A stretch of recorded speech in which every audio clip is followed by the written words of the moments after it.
নমস্কাৰ পোনপ্ৰথমে আমি গড়েশ্বৰ ব্লক UPPL দলৰ মহিলা মঞ্চৰ পৰা সকলো ৰাইজে বা সকলো গড়েশ্বৰবাসীক আমি স্বাগতম জনাইছোঁ।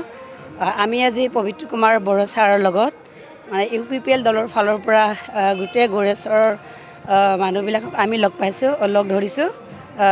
তাত আমি দেখিব পাইছোঁ সকলো ৰাইজে মানে আমাক বা UPPL দলকে ভোটটো দিম বুলি মানে সকলোৱে সহযোগ কৰাটো আমি দেখিব পাইছোঁ। তে এইবাৰ যেহেতু আমি নিজাকৈ মানে গড়েশ্বৰ সমষ্টি এটা পালোঁ বিধানসভা LAC হিচাপত, আমি 44 নং গড়েশ্বৰ বিধানসভা LAC হিচাপত পাব সক্ষম হৈছোঁ। তো আমি সকলো ৰাইজে সুখী। আমি মানে গাঁৱে ভিতৰে চুকে কোণে মেল মিটিং কৰি বা ৰাইজৰ লগত আলোচনা কৰি আমি সকলো ৰাইজৰ পৰা আমি সহযোগটো পাইছোঁ। গতিকে আমি খুব আশাবাদী এইবাৰ আমি গড়েশ্বৰ সমষ্টিত পবিত্ৰ কুমাৰ বড়ো ছাৰে নিশ্চয় বিপুল ভোটত মানে ভোট পাই পেলাই জয় হোৱাটো নিশ্চিত। আনফালে আমাৰ BJPৰ যিটো মানে মনোনীত প্ৰাৰ্থী হিচাপত বাছনি হৈছে বিক্টৰ কুমাৰ দাস, এখেতে আমাৰ তামোলপুৰৰ বাহিৰৰ বা আমাৰ গড়েশ্বৰৰ বাহিৰৰ হয়। গতিকে এখেতে বেছি ভোট নাপাব।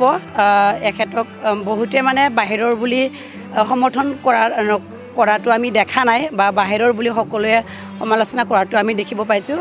গতিকে মই সকলো গড়েশ্বৰবাসী সকলো ৰাইজক মই অনুৰোধ কৰিছোঁ, আপোনালোকে সকলোৱে যাতে পবিত্ৰ কুমাৰ বড়ো ছাৰে আমাৰ গড়েশ্বৰ অঞ্চলৰে হয়, আপোনালোকৰ সকলোৰে চিনাকি, সকলোৰে পৰিচিত, আমাৰ গড়েশ্বৰৰে বাসিন্দা, গড়েশ্বৰৰে সুসন্তান হয়।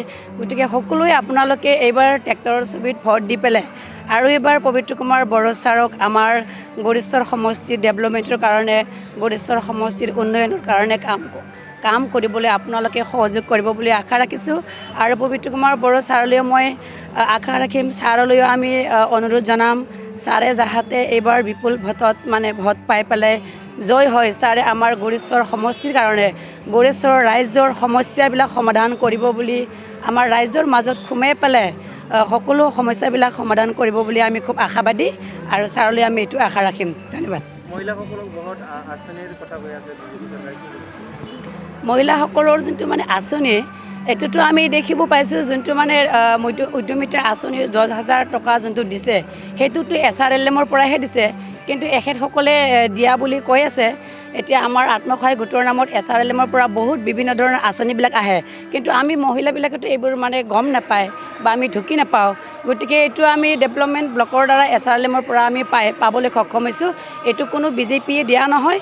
গতিকে ৰাইজে মানে সজাগ হওক।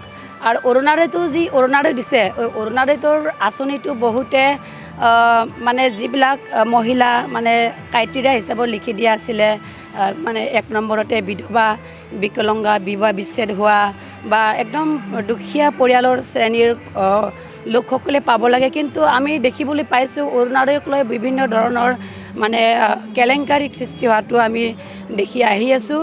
যিসকলে পোৱা নাই তেখেতসকলে মানে পাবলগীয়া যোগ্য তেখেতসকলে পোৱা নাই, আৰু যিসকলে পাব নলগা ব্যক্তি এখেতসকলেহে লৈ আছে। গতিকে আমি এই অৰুণোদয়টোক লৈ বহুত বিভিন্ন ধৰণৰ সমস্যা আমি দেখিব পাইছোঁ। গতিকে সকলোৱে যাতে পাব লগা ব্যক্তিয়ে পায়, আমি এইটো অনুৰোধ ৰাখিম।